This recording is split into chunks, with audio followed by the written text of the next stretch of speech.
behalf of Melma's family, thank you for coming here today. We're going to start off by saying some of the sounds.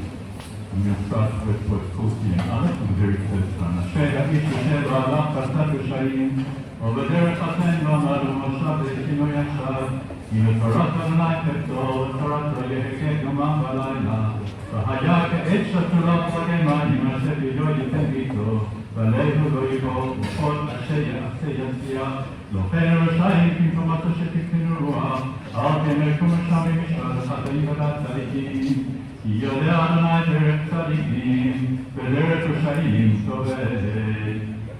This is Psalm 15 next, and that we follow by 23. Hashem, God, may the name of Tet is into your presence. Or into your holy mountain. Those who lead blameless lives, they do what is right. They speak truth from a sincere heart. They don't slander their neighbors or harm cause them any harm or speak evil of their friends. They honor the faithful followers of Hashem. They keep their promises, even when it hurts. They don't charge money and interest. They don't charge interest in the money they lend. They refuse to accept bribes to testify against the innocent. People like this stand firm always.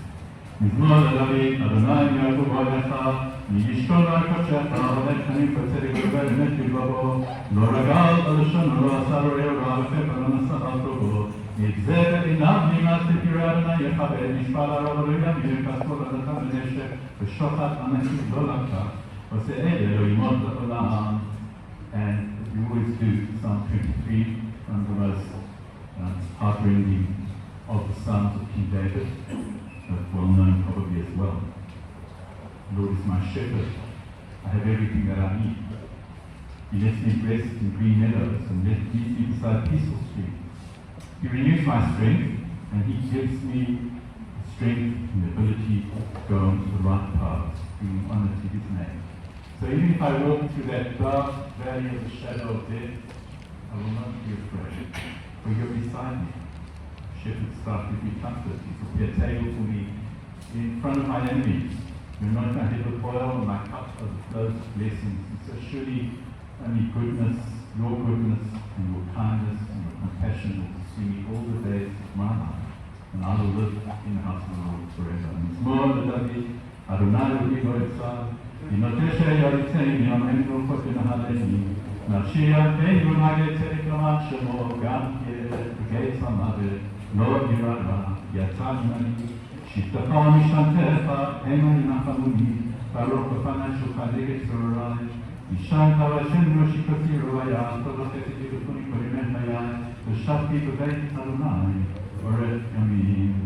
We'll conclude the readings with the section from the book, Mishlei Ben's chapter from the book of Proverbs. ושחי נמצא רחוק מפני מפרט, התחלת לפעלה ושאלה לך את מצב כבודו רק מימי חייה. דרשה צמר ופשתים ותחת פרץ כפיה, עצה כמרצות ממחלת לחמה, ופעמוד לה לתתן תרוקבי תרוקות מנרוקיה, זממה סדרת תקרחי, ובפי כפיה נקפרם, חוד רעלות נותני ארכה מצורתיה. I'm just going to read some of it in English. A woman's worth you can find far beyond pearls of their value. Her husband's heart will trust in her, and he lacks nothing, for she does good for him and for others, and never harm all days of her life.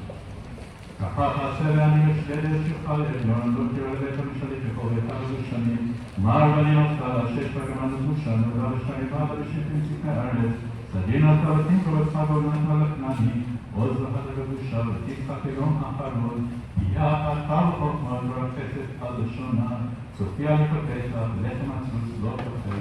קמו בנר לשוב עליו להנהלה, רבות בנות שחי, ואת עלית על כולנה. שקר לכם והרע יופי שירת על מנהיג תתקלה, תנו לה מפי ידיה, וילה לגובה שערים, מעשיה.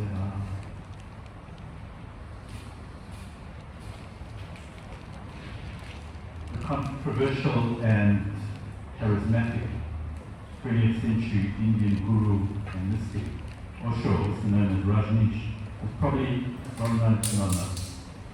I didn't know him well, but from what her family had told me, what I've read about it, and from the times I did meet her, I was struck by this colourful, relentlessly creative woman. Melma had heaps of personality, and she left an impression. She made a mark. Her life was not without its challenges, but she weathered them with strong will, positive attitude, and the solace she found in meditation, in yoga, spirituality, and some of its Indian practitioners. And that's why I mentioned Osho. Because what he said on creativity would surely have resonated for her. To be creative, he said, means to be in love with life. You can only be creative if you love life enough that you want to enhance its beauty. You want to bring a little more music to it, a little more poetry to it, a little more dance to it, in her case, say, and a little more colour to it. Melma was clearly a wildly creative woman who was in love with life. It's obvious in her prodigious energy and her output in the world of fashion and the arts, and there are countless examples of this from her metallic label to her critic on a critic collection. And I'm sure the family will talk shortly and soon we'll talk about it. A few moments ago I read the Eshet Chayil, the famous chapter from the book of Mishlei or Proverbs, about Judaism's iconic woman of power. Eshet Chayil means the woman of power, a chayal. And while this woman was Darsha Tzene Ufishtim, she sourced wool and linen and chose fabrics of fine purple for her clothing, Shesh Barakamanda Usha. Melma chose special brightness and vivacious colours to match her personality. She was also, like Eshet Chayil, incredibly entrepreneurial spirit. A journalist said once to Melma that Hammersfeld really steps a foot outside her brightly decorated home in anything but designer heels, and she shares clothes with her 17-year-old granddaughter. Melma's Hebrew name is Malka. Malka, of course, means queen. And she was Melbourne, if not Australia's queen of fashion, Schmatter royalty. She had learned well from her Polish-born tailor father, and she worked well alongside Bernie and knitwear business, although she worked independently, and he took endless pride in her achievements. As he said to me a few times just last night, she was the best, the kindest, the most amazing, and whatever you say of her, he said, not enough, there's more. And in the rewording of the Eshet Chayil words, this is what Susan Grossman rewords, saying, all her friends praise her, her family blesses her, she's known at the gates as she sits with the wise, dignity and honour of her clothing. Since it's Erev Shabbos, before Shabbat, I am going to conclude, minimize my comments, I've said a lot more, and family members are going to share briefly as well some thoughts and reflections on their singular mother and grandmother. And you will have another opportunity to hear more at Minyan on Sunday night, 7 o'clock, at Indian Ed's Place, 17 Rupon. 12, okay, I didn't get the number right. 12 Rupon Road. Melma was a Malka. She was a regal presence, a princess of fashion, a personality of dignity and independence, of creativity and culture. She lived up to and actualized the potential of her name, the name that her parents, Sylvia and Benjamin, gave her at birth. They also chose the name Melma, which is not a common name, but a more unconventional kind of name, we'll call it exotic, that would shape and would frame her character and the destiny of their fledgling daughter. People with the name Melma, Google tells me, have a great deal of self-confidence, are generally work-oriented, successful and fearless. They keep their promises and they like to live a king-size life. Melma lived full king-size, queen-size, vital life, fulfilling, the Torah says to us, live your life with energy and enthusiasm. Live your life with principle. Live your life with productivity. For you've only got one, in the words of the poet, one wild and precious life. May her memory be a bracha. The family members are going to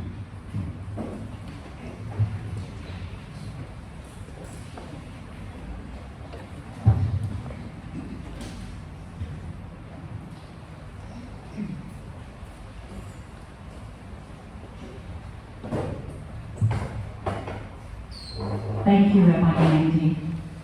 Hi there, dearest family and friends. Thank you so much for being here today to honour Melma. So, why are us? Bernie's parents, Roger and Maya Hammersfeld, are buried here, and Bernie's grandparents are buried here too, and Bernie's darling brother Arthur Hammersfeld. Actually, Bernie's grandfather, Lee Bish, has the honour of being the first person to be buried here at the Adus Cemetery. We used to speculate with humour with Melma about Melma being buried at the most religious Adus Cemetery. From today onwards, this place is a much more colourful place. Melma always made colour from grey. Her challenge now is to transform the grey of the cemetery. Our fabulous Melly, 80 years young. 5 years ago, at 75, Melma was doing headstands. She was supposed to live to be 95.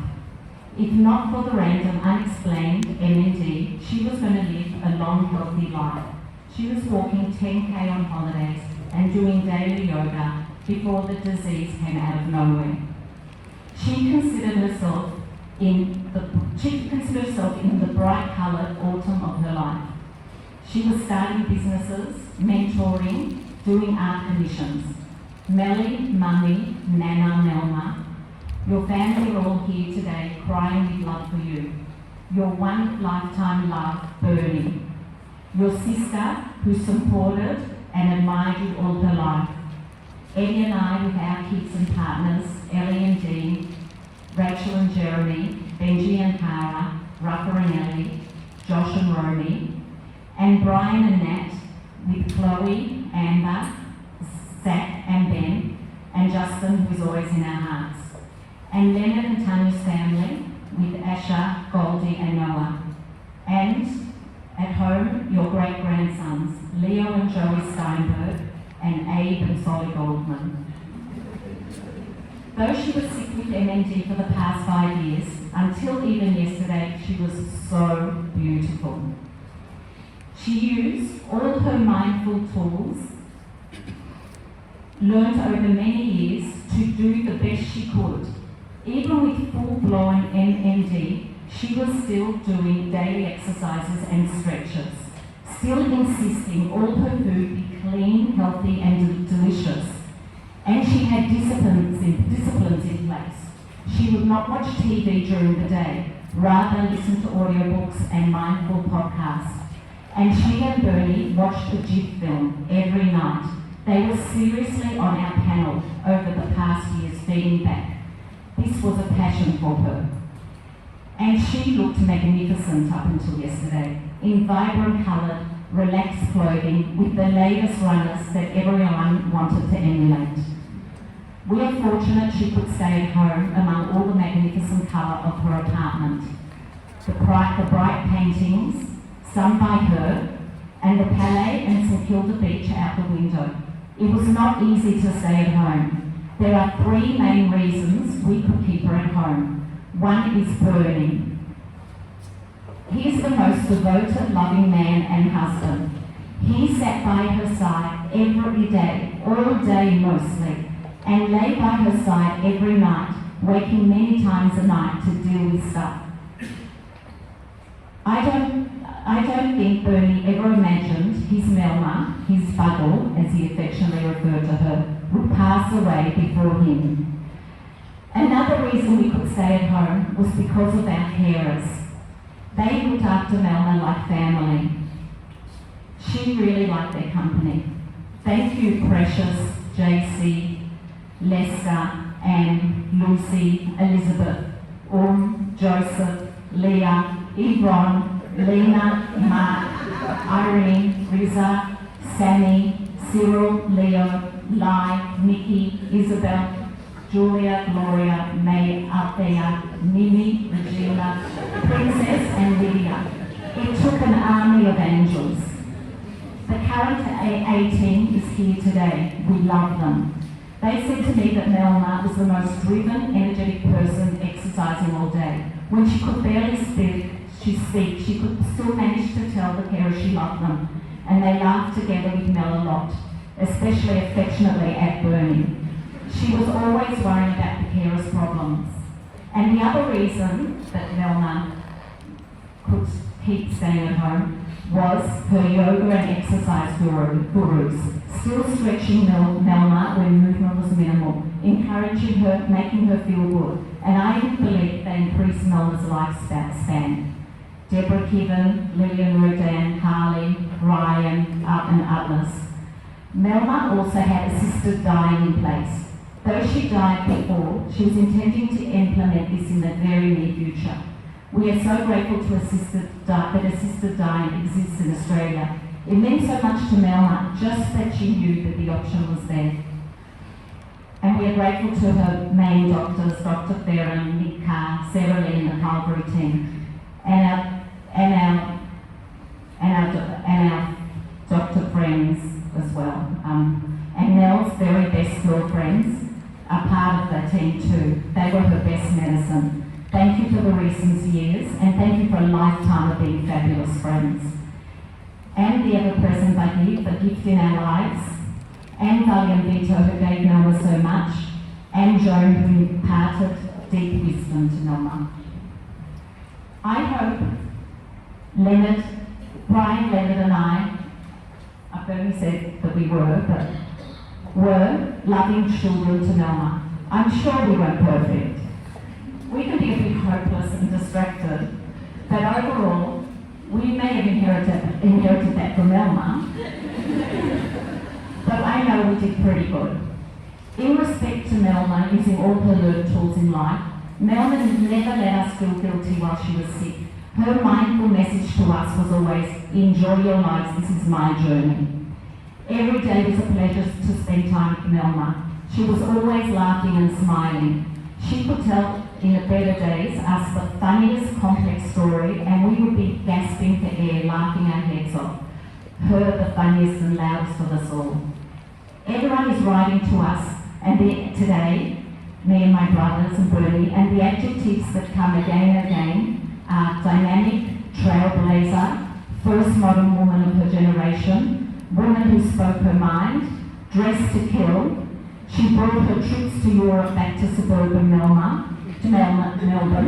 Her sophistication in dress and food and style was intoxicating. Female icon in an era where it is not as easy to be. There was no one like her. Melma was making progressive, healthy, delicious food back when the rest of Caulfield was boiling their beans until they were grey. She thought globally. She opened eyes to a different way of living life. She lived in colour. Mel, I loved spending time together every day, and I respected your opinion on absolutely everything. What should I wear? What piece of art should I buy? If you didn't like something, I didn't get it. Brian, Leonard and I have had special moments together lately, and we've been so bonded with Bernie and Melma. It's been a love bubble. And your sister Rosalind has been a rock. Ros and Eri were vital also in making Metallicus the success it was up close, all the way to the sale date. Briefly, Melma was born in 1942. She passed away, she's at 80. Melma told us recently that she had an incredible life despite some difficult times and that she is grateful. We have made over the years an elaborate picture book on Melma, and we've made a professional film about her life and creativity. She was easy material because she was a world-class beauty. Her story began with the love union of her parents, Sylvia Goldstone and Ben Wald. Her mother, the youngest of 6 children, was born in Manchester, England. Her parents immigrants from Russia. And Melma's father was born in Poland, with bohemian time spent in Paris, learning to tailor. The family arrived here from Poland in 1937. Sylvia and Ben met in Carlton and married in 1939. Carlton at the home of Melbourne Jewish immigrants. Born in 1942, you were a lanky, free-spirited kid who would climb up the back of the Victory Pictures in Albert Street. Rosalind was born 6 years later, and life together was happy in St Kilda, then Camberwell, and then in Murray Street, Caulfield. At 16 in 1958, how difficult it was for Melma and Rosalind to suddenly lose their handsome, protective, Nana was left to raise you both. Melma had to become the emotional support for her mother. A state school education, and then it was off to secretary school.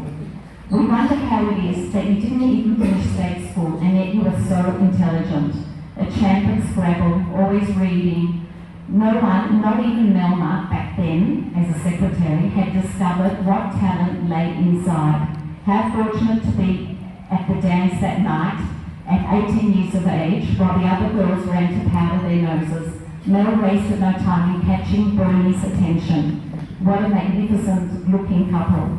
Then everything in the right order. Number one was Nana's approval of Bernie.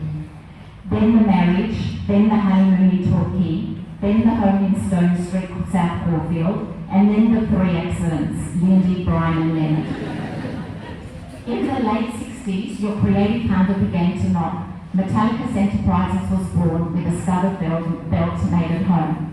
The 70s brought the move to Springfield Avenue, East St Kilda. Many long trips to Europe, your beautiful friends, the fabulous parties and a thriving group business.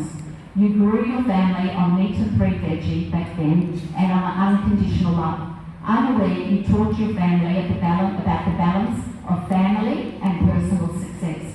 Together with Bernie, we saw how to love and how to give and how to live.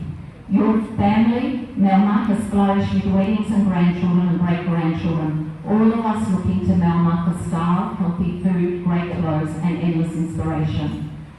Melma also taught us how to adapt to change in life, always moving on with fearless excitement. And it is for that reason we will also learn this from her, and we will be all right. Thank you.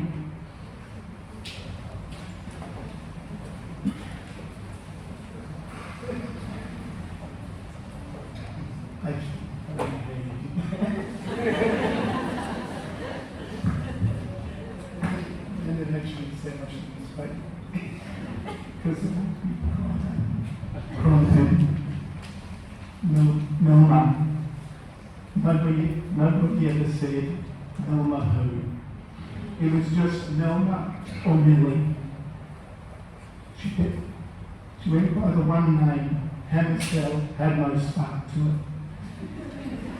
Prince, Pink, Cher, Madonna, Beyonce. They were just mimics. Melma came up with the concept 80 years ago. She was a trailblazer. She was into health, meditation, yoga, spiritualism, before anyone knew about it. She was juicing wheatgrass shots 10 years before it was green, and people thought she was weird. She bought art from Whiteley and from Artley before they were famous. She just knew. It was great. She just knew it was great and loved it. She had a name. They say you choose your parents. I say how clever I was. But she wasn't your everyday mother. When we were young, she wasn't around like other mothers were in those days. She was playing basketball when we were young. She was a businesswoman. She meditated and kept that going for 40 years. She exercised. She was travelling a lot. Must be hereditary. She was at openings. She was at fashion festivals. She was helping less fortunate people or people in trouble. She was never a parent teacher. She was meant to be looking after us in her own unique way. She was. All these things made her who she was. And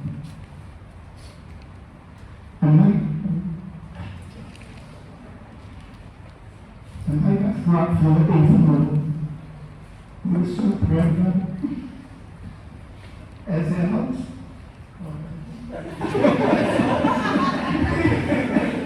Sorry, I'm an embarrassment. As ours, she often told us that she felt she was a bad mother to us. When we were young kids, her head buzzing around with ideas and places to be. I was like a retarded son. I so fondly remember her driving us places and tapping on the steering wheel with favours. But she was just thinking about all the world had to offer.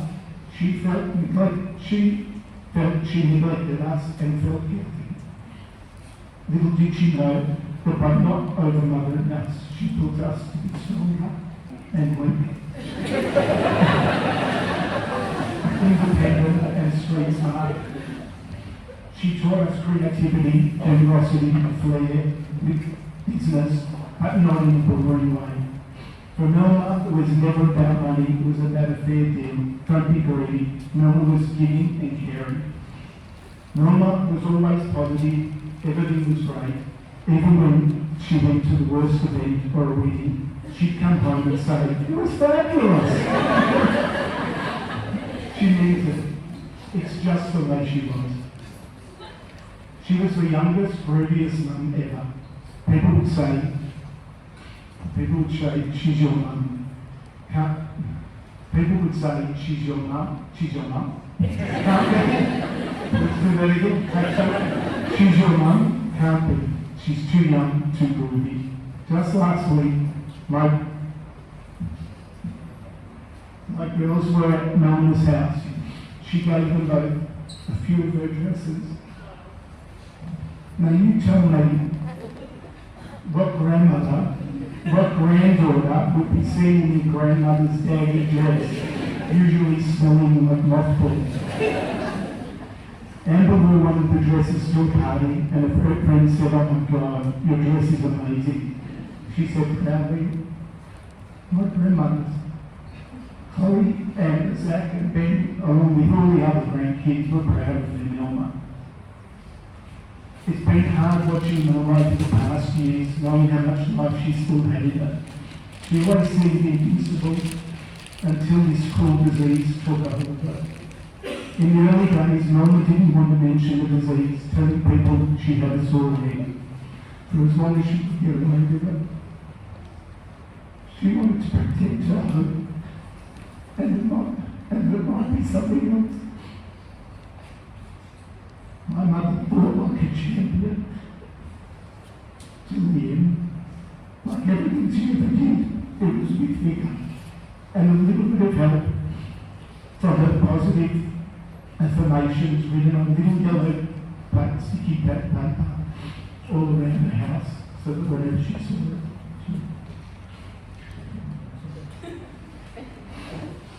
it, it made her keep fit and to beat the disease. She had trainers come to our house 7 times a week to keep her moving and standing. Debbie Kibben was there with yoga and movement exercises. Lillian for food, stretchers and rubbing company. Kira's massage her around the clock. She was on a foot cycle with leg and hip exercise machines, running an amazing group of loving, caring people to help them to keep fit and alive for as long as we could. And then their close friends and girlfriends, always there by her side. The groups that supported Melma and others with this disease are beyond. We live in a lucky country. Lindy, my sister, was there every day. Rosalind, Melma's sister, was there every day. And Leonard was there every day when he remembered. The grandkids and great-grandkids, 17 in total, always dropped in. I love them all, and we ran a tight ship. Bernie the balloon. Bernie and Melma, what a team, like movie stars. It was the Melma and Bernie show. It takes 2 to tango, and without Bernie, what a man, there may not have been the most perfect Melma. He loved his belly so much. Many times, Bernie wouldn't meet us for coffee or dinner because he had to care for Melma. He just wanted to be by her side, holding her hand. He would sit there watching movies till bedtime with his baseball hat on as the town lights were too bright for him. And his t-shirt off as it was too hot and didn't want to pay for air conditioning. He made her come out for coffee every day, meeting friends and family until it was too hard. It was hard to watch his belly fade away. Bernie slept at home with Melma by his side till yesterday. It was his job, and Melma woke many times through the night, and he was there like a soldier on the night shift, with one eye open. He even slept with his hearing aids. He tells a funny story. In the early days of Melma's illness, they were getting bed together. As he lay down and pulled the sheets up, Melma would call out for a cuddle. She would wait for him to finally lay back down in bed, and then Melma called out again, "A cup of coffee, please?" So off he went. And again, as Bernie lay down, Melma called out again, "Vicky?" And so it went on until she lost her speech. So hard, but it was his belly. For the last 6 months, Melma could only smile, cry, and nod her head to spell words. But she smiled. But when she smiled, it felt so good, like 1,000 words. Melma died peacefully, with every family member around her side in dignity. There were so many unbelievable stories still to tell, but I've said enough for now. We're glad her suffering is over. Things won't be as bright without her.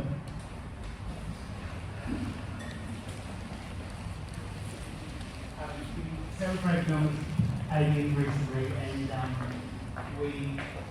the three of you had the opportunity to speak to Melma while she was alive, and it was impending.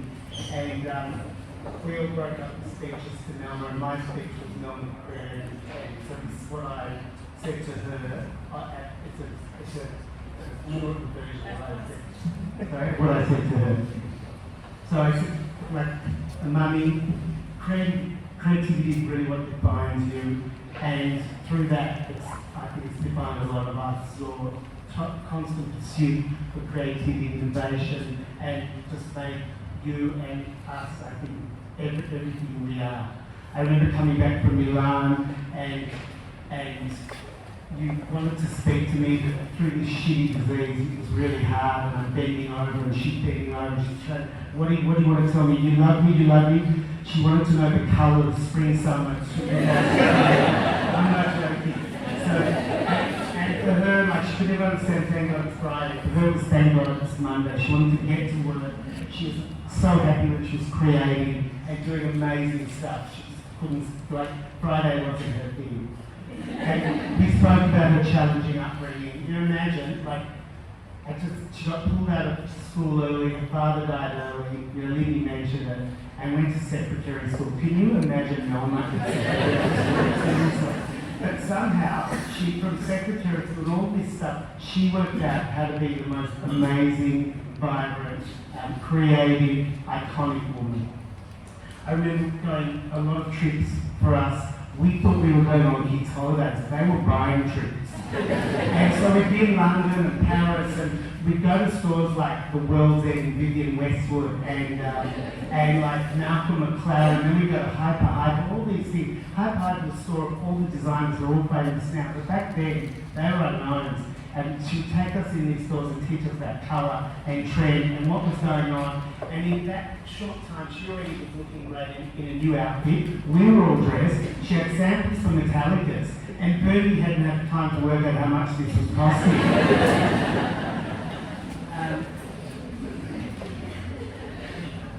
And from her creativity, I think that what was spawned, like Lindy Lane, there was Moose Toys, Room, Homeware, Buzz, which Brian and I are doing now, and Barry, like, flying up the world's airlines and stuff. We've got Bloom and Tanya with Ben Simon jewellery.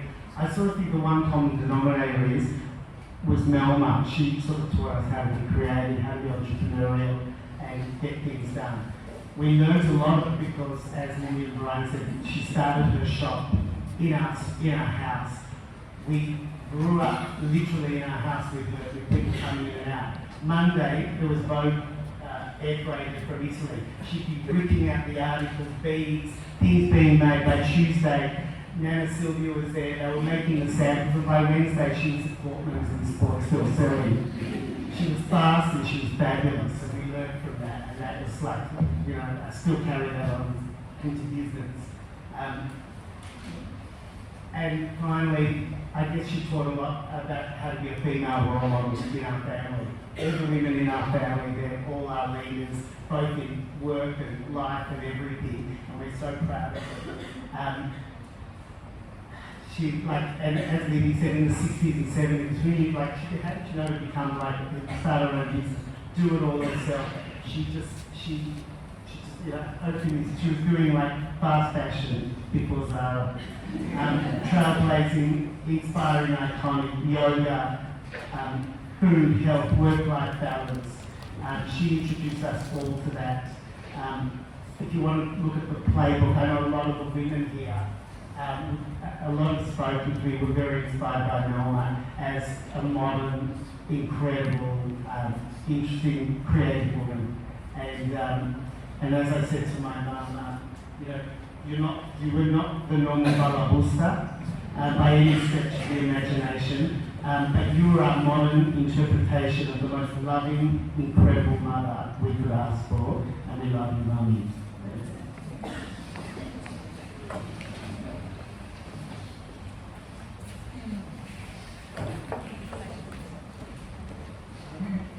I'm Rachel, one of Melma's many grandchildren. Melma, our precious grandmother, so loved by your grandchildren and your great-grandchildren. We each have a set of special Melma memories, and she held a unique place in each of our hearts. I will try to encapsulate some of what was our grandmother Melma. There's Beyonce, Madonna, and then there's Melma. I used to think everyone had a papa and a Melma, like they did a supper and a sufta or a buba and a zeta. Melma didn't fit the label of Nana when Ellie was born in 1989 when she was 47, and she still didn't as a great-grandmother in 2023. She was revolutionary, years before her time in everything that she did. The first body image advocate, wearing tight and bright, teaching women to love curves and body rolls. What an important influence this had on our impressionable minds. A fashion prophet, runners and long dresses, matching hot pink velvet suits, colourful Adidas trackies, wide leg pants and biker jackets. She wore things years before the cool people who start trends were wearing them. People used to say to us, I can't believe you share clothes with your grandma, but we actually couldn't pull off most of her looks. Her clothes were too cool. Amber and Chloe are now wearing her dresses to parties, and she was smiling at those photos only a few days ago. She did minimalism and sustainability before they were in vogue. Her house always clutter-free, everything fresh, light and bright. It was always such a pleasure to be in her space, not a mothball in sight. She wore the same few pieces over and over. There were no plastic bags or non-reusable containers. We had to take leftovers home in blueberry punnets. How different our world would be if everyone lived like her. A health guru before the wellness movement, no freezer, microwave or non-stick pans, plant-based foods and health farms, yoga and mindfulness. She is the ultimate feminist role model, businesswoman, creator, artist, teaching us how to fill our cups first so we can then give to everyone around us, and the importance of self-love. And most significantly, to each one of us, as much as she tried her hardest not to be a typical booba, she had all the most important qualities of one. Showing up, endless care and generosity, present at every family holiday, Shabbat dinner, sport game and graduation, and in our tougher times too, listening and sharing her wisdoms. She always remembered and shared in our important milestones. And still a balabusta, it might not have been potato kugel with gefilte fish. It was tofu dip, chunky cut salads overflowing with dill, and pumpkin soup with tahini and fresh lettuce blended through. She used miso paste as other boobas used osem.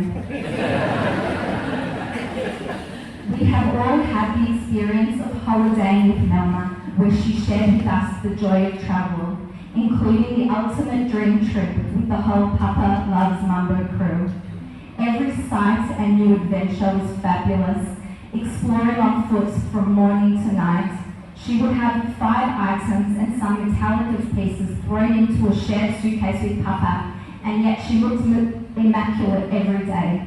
She was always so interested and interesting, attracting people years younger and making lifelong friendships, an inspiring mentor to so many.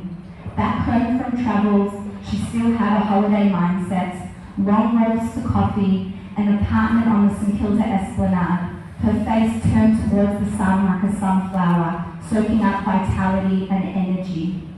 Unanimously, our favourite moments with Melma were her laughing fits. She would attempt to retell a funny story, but couldn't even get the first words out because she was in uncontrollable fits of crying laughter. Yesterday, we sat with Melma as she died, and then after as she lay in Shavasana, her final resting pose, a pose she has been in many times. Every single one of her grandchildren were there. Being together as a family is effortless. Our closeness a credit to how she models and valued relationships. Being in her presence was relaxed and joyous, her good energy infectious. Melma, you will live on in each one of us, from the bright paintings on our walls to the way we aspire to live our lives with optimism, creativity and zest. We love you, Melma.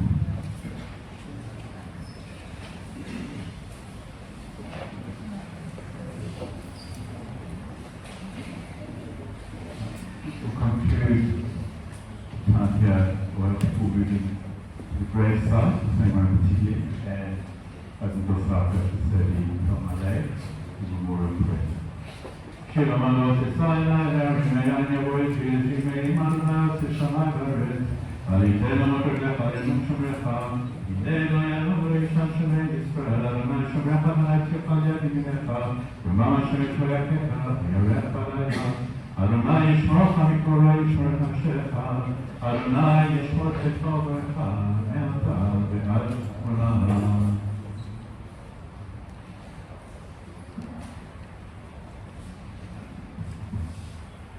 Please rise to the camera.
Adayam, Askoram Asenishvoso,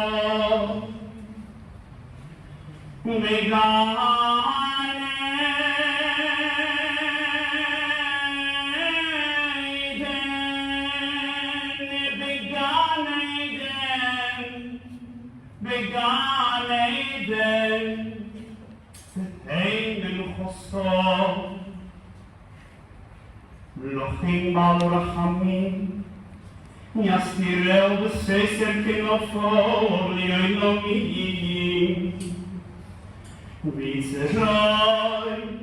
Vitzeroi rachayim b'esen nishmoso. Adonai gu nachaloso. V'salach b'shalom al mishtovo v'noimah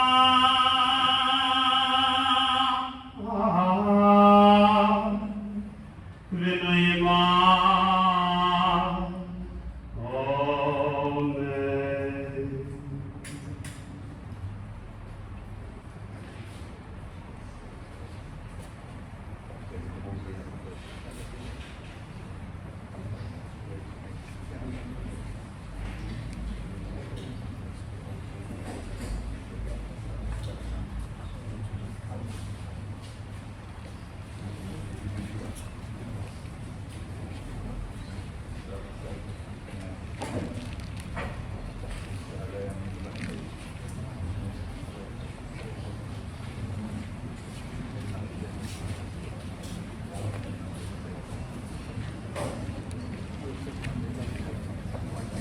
We are going to outstanding.